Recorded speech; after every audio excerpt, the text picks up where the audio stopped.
Welcome back to my channel, and in today's video I'm going to be sharing with you all of my reading stats for February and the books that I read in the second half of the month. So February I had a really good reading month and I actually managed to read 35 books this month. I think I've said in a few videos that the reason that I am able to read so many books is because of my commute to work. I spend a lot of time on the bus each, there and back. As I say, approximately 40 minutes each way. So that's quite a lot of reading time. So I can get through books quite quickly because I am basically reading uninterrupted during that bus journey. So I appreciate it is a lot of books, but that is why I can get through so much. And I'm just going to run through the stats, which I've got on my phone here. So I will insert the little graphs that I inserted last month, but we'll just run through the stats and then we'll dive into the books I read for the remaining half of the month. So in total, as I said, I read 35 books, and of those 35 books, 2 were historical romance, so considerably less than January. I read a ton in January, and then this month I wasn't really feeling like reading many. So 2 historical romance, 17 contemporary romance, 2 of those 2 small town romances, 4 sports romances, 9 fantasy and 1 non-fiction. So a fair mix of stuff, but not as mixed as in comparison to January. I didn't read any mystery thriller or any historical fiction, and the majority were contemporary. It was kind of split between contemporary romance and fantasy. And then I read 13 of those were physical books, either paperback or hardback, 12 audiobooks and 10 ebooks. And then ratings was a real mixed bag. So I had 2 2-stars, 1 2.5 stars, 9 3 stars, 4 3.5 stars, 9 4 stars, 3 4.5 stars and 7 5 stars, so a real mixed bag of ratings there. And then 16 of those books that I read were new to me authors, and 19 were books that I had authors that I'd previously read from. And then I read 15 books that were less than 300 pages, 18 books that were between 300 and 499 pages, and 2 books that were 500 pages or more. I don't read a lot of long books, as you can see, so they are all the stats for the month. I always find it really interesting to keep a track of my stats and compare it to previous months. As I say, I knew that I read more historical romance in January than I did compared to February, so it's really interesting, I think, to look back and see that information. So let's dive into the books. So first book I read in the second part of February, was One Dark Window by Rachel Gillig. This one I did really enjoy and I gave 4 stars. This is a really interesting fantasy series, and basically the premise of this series is there is this mist and that can cause people to get illnesses. And if they are infected by this mist, they then develop some sort of magical power which causes them to have issues later down the line. And it is illegal to have this magical power. So if you do get infected, you're supposed to turn yourself in, or your family's supposed to turn yourself in, and basically you get killed off. But our main character, her illness has been kept a secret, and part of her magic skill is that she can see these providence cards, which are the only acceptable form of magic in this world. And there's 12 or 13 cards, and each card gives a different power, and the king of the world, or king of the town, or whatever you want to call it, wants to collect all of these cards because once you have the full deck you can reverse the effects of the mist. And there is like an underground team that are trying to also find the deck and go against the king, and she becomes involved with that. And I really enjoyed this one. As I say, I gave it 4 stars. There was It's a very interesting premise. I really enjoyed that. There's a little bit of romance in here, so definitely if you like romance, there is that in there. I didn't give it a 5-star because there were moments where I found the writing to be a little bit on the info dumpy side, particularly when the author was going through the details of the cards. It was very much like, this is this card, this is this card, and it felt a little bit repetitive. So the writing wasn't like 100% for me, so that's why I gave it 4 stars rather than a 5-star, but I did really enjoy it. The next book that I had was When in Rome by Sarah Adams. This one I really enjoyed and gave 5 stars to. So in this one we are following Amelia and Noah, and Amelia is a pop singer and she has a very managed life, and she just decides that she wants a break. So she ends up in this small town called Rome, Kentucky, where she meets Noah, who is the town bakery owner, and it is their romance. I really enjoyed this one. I was a little bit worried about this one because it's the first in a series. I've read book 2 and 3. I think I gave book 2 4 stars, and book 3, which is the most recent release, I gave 5 stars to. So I was really nervous to go back to the first book in the series because sometimes the first book isn't always the best, and then the books develop and get better over time. But I'm really glad to say that this one was a 5-star read. Absolutely loved it. Definitely recommend this series if you are looking for kind of small town romances that have a family aspect and there's a really strong friendship group. I would highly recommend this one. Definitely worth a read. Sarah Adams is an author that I really enjoy. And then the next book, I am referring to my phone because I've got all the books written down. So the next book that I read was Seduce Me at Sunrise by Lisa Kleypas. This was actually one from my February TBR, and I gave this one 4.5 stars, rounded down to a 4-star on Goodreads. So this one we follow Kev Merrypen and Winifred Hathaway, and it is their romance. Their romance is very much teased in book 1, so I was really excited for this one, and I liked this one, but it was a little bit frustrating. Merrypen is very, very reluctant, very, very reluctant to get into a relationship with Winifred, and at times that was just a little bit too frustrating. I wanted them to get together a lot sooner than they did, and there are other things going on in this book as well. We see Cam and Merrypen's relationship develop, and we also see Leo and, I've forgotten her name, Catherine, I want to say. We kind of see their relationship getting teased at. But yeah, there's a lot of things going on in this one, but the actual relationship, the romance, was a little bit frustrating at times, but I do really enjoy this series. I love the family aspect. I love seeing all these characters interact together, and I'm very excited to continue on with this series. Definitely would recommend this if you are looking for a historical romance series to pick up and get into. Then I have Better Than Friends by Jill Shalvis. This one I gave 3 stars to. So in this one we are following, what were their names? Olive and Noah. And they, Noah is Olive's best friend's brother, and they have known each other since childhood, and they've always been friends, but then in this book we obviously get to see their relationship develop. I liked this book, but I didn't love it. Jill Shalvis is an author that I started reading very early on when I was getting into the romance genre, and I did enjoy some of her previous books that I've read, but this series, the Sunrise Cove series, just hasn't really been hitting the spot for me. I think the majority of books have been 3-star reads. I think there's been a couple of 2 stars, and I think there's maybe been like 1 4-star. So I'm not sure if I'm going to pick up any more Jill Shalvis books going forward. I'm not sure if her writing is for me anymore. But if you are looking for small town romances that have little to no steam, then this might be a series that you might be interested in.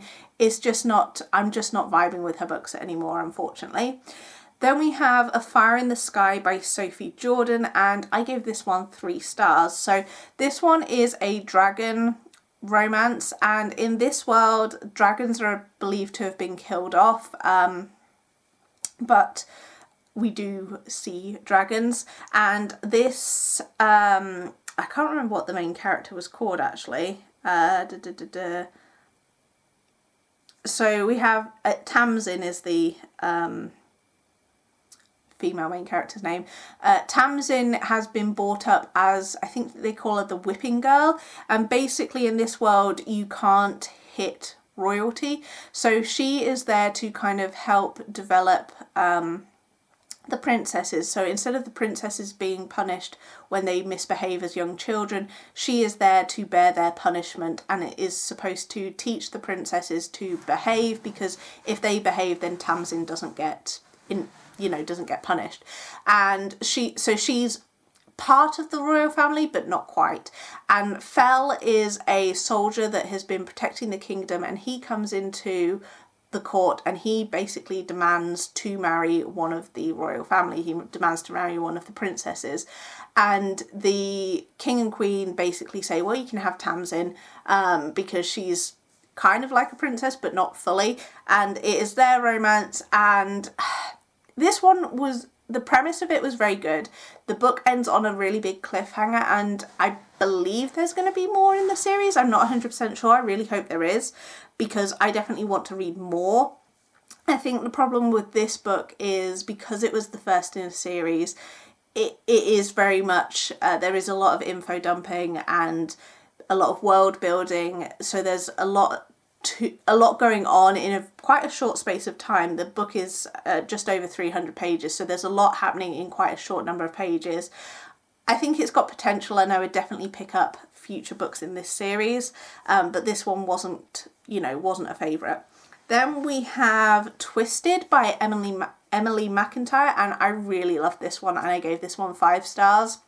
This series I would highly recommend. It is a dark romance series that are kind of loosely inspired by fairy tales. They're not retellings. I think the author, what does she call them? It is a fractured fairy tale, not fantasy or a literal retelling. So she's taken kind of inspiration from some of these fairy tales and written a story that is set in like a contemporary world. It's not fantasy. There's no fantastical elements to it. A lot of them are mafia based, and this one is an Aladdin tale, I guess, with a kind of Jafar character and a Jasmine character, and we follow what was their names, Yasmin and Julian, and Yasmin's father is in declining health, and Julian is quite high up in her father's company, and he is definitely vying to become the next like CEO or whatever, and it is their romance. I really enjoyed this one. Definitely recommend this series. I think I've given all of them 5 stars that I've read so far. Highly recommend. The audiobooks for the series are really good as well. Then I read Small Favours by Erin A. Craig, and I gave this one 3 stars. This one was an interesting one because I was reading it, and the whole time I was reading it, I kept thinking that it reminds me of something else, and I have no idea what it reminds me of. I haven't read this book before, and I haven't read from this author before, but the whole time I was thinking, I feel like I've seen or read something similar to this, but I could not put my finger on it. So if you've read this book and you know what it is similar to, then please do let me know, because I could not put my finger on it. So in this one, it's set in a small town. I'm not quite sure of the time period, but it's definitely, it feels like an older time period, and bad things are starting to happen in this town, and we don't really know what is going on, and even I would say right up until the very end we don't really know what is going on, but bad things are happening in this town. People are turning against one another. There's mutations happening with the animals and lots of different things, and I just didn't love this one. I gave it 3 stars. It was an interesting reading experience because, as I say, throughout the whole book, I wasn't quite sure where it was going, like what was going to happen, and where it did end up going and what did end up happening. I feel like it was just I don't know, just disappointing. I was expecting something more. So didn't necessarily love this one. I might pick up more from this author in the future, but I'm not 100% sure. Then I listened to The Third Gilmore Girl by Kelly Bishop, which I gave 4 stars to. This one is really, it's an interesting read. If you are a fan of Gilmore Girls or a fan of Kelly Bishop, then it's worth a read, or definitely a listen to. I would definitely recommend listening to this one. She obviously details her career, which prior to being in Gilmore Girls, I didn't really know much about her career prior to Gilmore Girls, but she started out in Broadway as a dancer, and she discusses what it was like being a dancer in that time period as well. And it was just an interesting read. Definitely, as I say, if you're a fan, definitely worth a listen. Then I read Two Twisted Crowns by Rachel Gillig. This one is the sequel to One Dark Window, and I gave this one 4 stars. This one wasn't quite as good as the first book in my opinion, but it was still good. It was still an enjoyable read, but I would say that this is more of like a low 4 stars compared to the first book, which I would say is a higher 4 stars. I can't go too much into what happens in this book because obviously it's a sequel, but I like this duology. I'm glad that it is just a duology. I wouldn't want to necessarily read like a long series set in this world. I think 2 books was the perfect number. And yeah, I would recommend checking it out. Next, I read Immortal by Sue Lynn Tan, and I gave this one 3 stars. This one was a little bit disappointing because I had high hopes for it. The cover for this is really pretty, and this one is set in the same world as her other books, but it is a standalone. So if you've not read her other books, I think it's called like The Celestial Moon or something like that, you can read this book as it reads as a standalone. It's a complete story. And we have this girl whose name escapes me, who is the heir to a kingdom, and this kingdom worships the gods, and she calls upon the gods to rescue her from some demons, and the person that answers the call is the god of war, and she basically ascends to the throne, and it is the romance between her and the god of war. And there is a lot more going on in this world than first meets the eye. I won't go into too much detail because I don't want to spoil it, but I didn't feel invested in this story. Initially I was quite intrigued by it, but as it kind of went on, I lost interest, I'm not gonna lie. So for me, this one was only a 3-star, but I am interested to check out more from this author in the future. I think I will check out more of her books. Then I read The Mistake by Elle Kennedy, and this is book 2 in the Off Campus series, and I gave this one 3.5 stars. This one was okay, but I didn't necessarily love it. I preferred The Deal. This one we're following John Logan and Grace, and it is their romance. John Logan is kind of seen as being a bit of a player, and he ends up at Grace's room one night.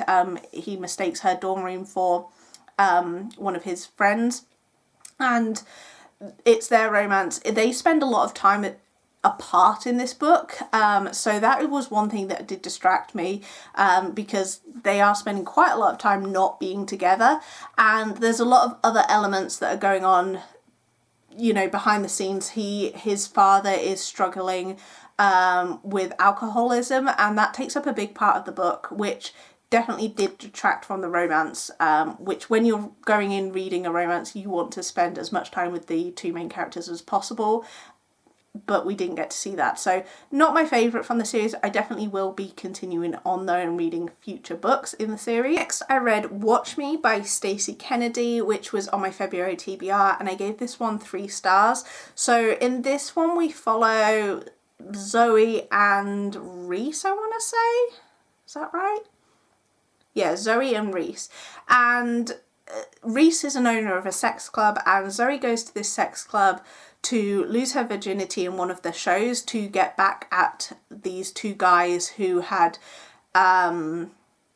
taken advantage of her a few years prior.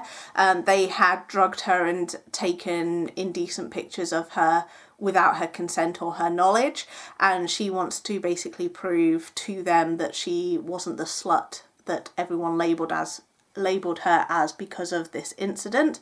And it is their two romances, Zoe and Reese, who performs in the show with her.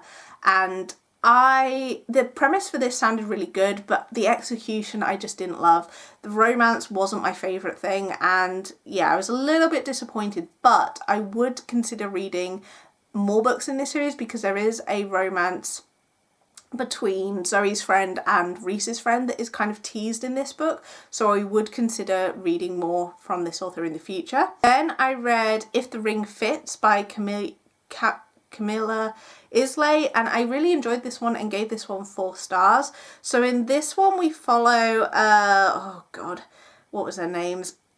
Adrian and Rowena, and Rowena has found out that she is pregnant. I think we see in the last book in this series that she is pregnant, and she finds out that she's pregnant and she loses her job kind of almost on the same day, and she is kind of having a meltdown in the bathroom, and she meets Adrian, and Adrian's having a difficult time because he works very hard, he works in finance, and he wants to progress, and his the CEO of his company is planning to retire soon, and he is basically up for promotion against another guy at the company. And his boss is very much a family man and has made some comments to Adrian that suggest that he is looking for someone that will be a family man, you know, has those kind of attributes, rather than just someone that is, you know, constantly working. He wants to see someone that's a family man. So they enter into this kind of arrangement where they are going to get married, and they are each going to benefit from it. So Rowena will get financial support and health insurance, and then Adrian will get to be seen as this family man in front of his boss. So it's a marriage of convenience, and it's obviously them falling in love. At the beginning of the book, we see them where they've planned to get married, and their marriage is going to last 6 months, and then they're going to get a divorce. So the book starts with them in the kind of lawyer's office ready to sign those papers, and we get to go back in time and see their relationship develop. I really like the relationship between these two, and I really enjoy this author's writing. Definitely one to check out. Then I listened to Falling for the Beast by Skye Warren. This is book 2 in the Modern Fairy Tale duet. The first book is called, I think, The Professor. Oh no, Beauty and the Professor, and this is a Beauty and the Beast retelling. So in the first book, we have, oh gosh, what was her name? Sutton and, what was his name? I can't remember what his name was. But basically we have this young girl who is a college student who is cleaning this guy's house, and he is her professor, and it is their romance. He's a scarred hero, he's an ex-soldier, and we obviously see their relationships. As I say, it's a student-teacher romance. I gave this sequel 3 stars. I don't necessarily feel that the first book needed a sequel. Like, I would have been quite content seeing their story end in book 1, but this one is a sequel. Obviously, this edition here is a bind-up of the first 2 books, but they are 2 separate books. I don't think a sequel was needed. I was quite happy with the way the story ended. So not my favourite thing, but I did listen to that on audio as just like a quick read. Then I have The True Love Experiment by Christine Lauren, and I gave this one 3.5 stars. This one we are following a reality TV show, like a dating show.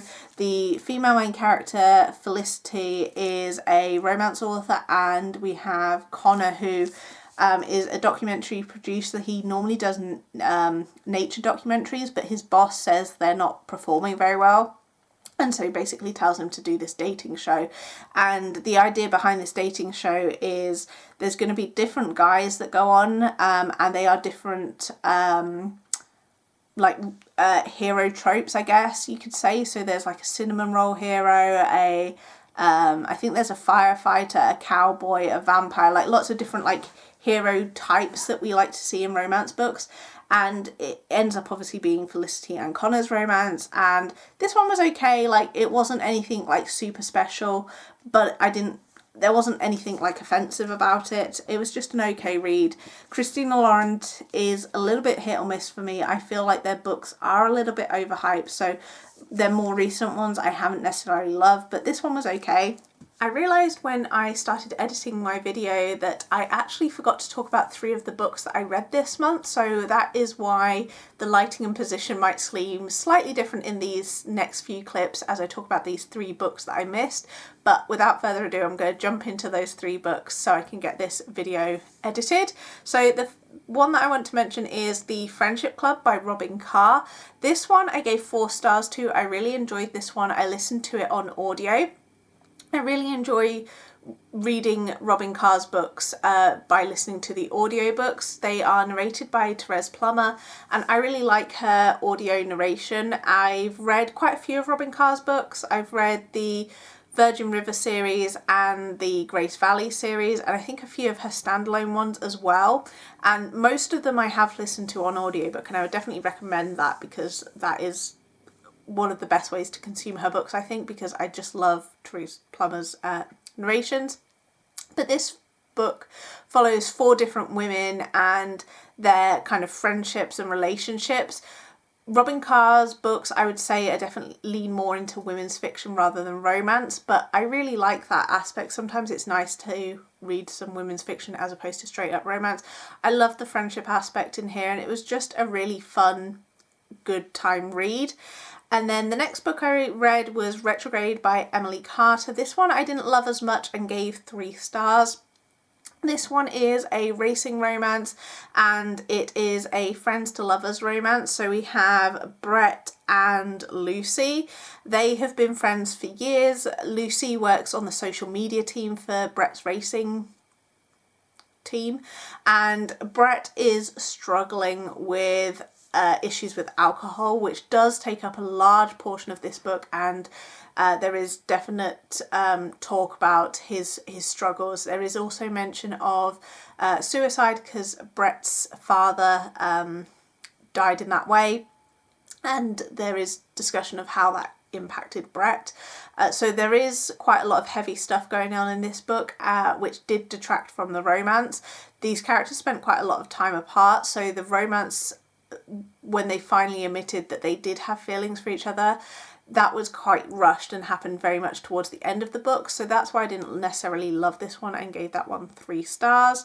And then the last one I want to mention is Spiral by Bal Cabra. I love this one. I gave this one 5 stars. This one is another sports romance. We have our hero, what was his name? I forgot. Elias, and what was her name? Elias and Sage. So Elias is a hockey player. He got selected for the teams almost straight out of college, and he has not been performing as well as maybe expected. And Sage is a ballerina. She is definitely struggling. She lives in kind of a rubbish apartment. She struggles for money, and she's not had the most easy of lives. And basically these two meet at a charity auction. Elias has had issues with women, a woman, stalking him, and she turns up at the auction and starts bidding on a date with him. And Elias's friend tells or asks Sage to basically outbid this stalker so that he doesn't end up having to go on a date with his stalker. So Sage reluctantly bids on him, and it's their romance. It starts out as a fake dating romance, but quickly they develop feelings for one another, and I absolutely love this one. I read Collide last year, which was her debut novel, and I did really enjoy that one, but Spiral really blew it out the park for me. I really love the chemistry between these two characters. I love seeing their romance progress, and I would definitely recommend this one if you are looking for a sports romance to read. And then lastly, to round up the month, I read The Ashes and the Star-Cursed King by Carissa Broadbent. I really love this one. This one was a 5-star read. This one is over 700 pages, but I flew through this. Like, I got through this, I think, in 3 days.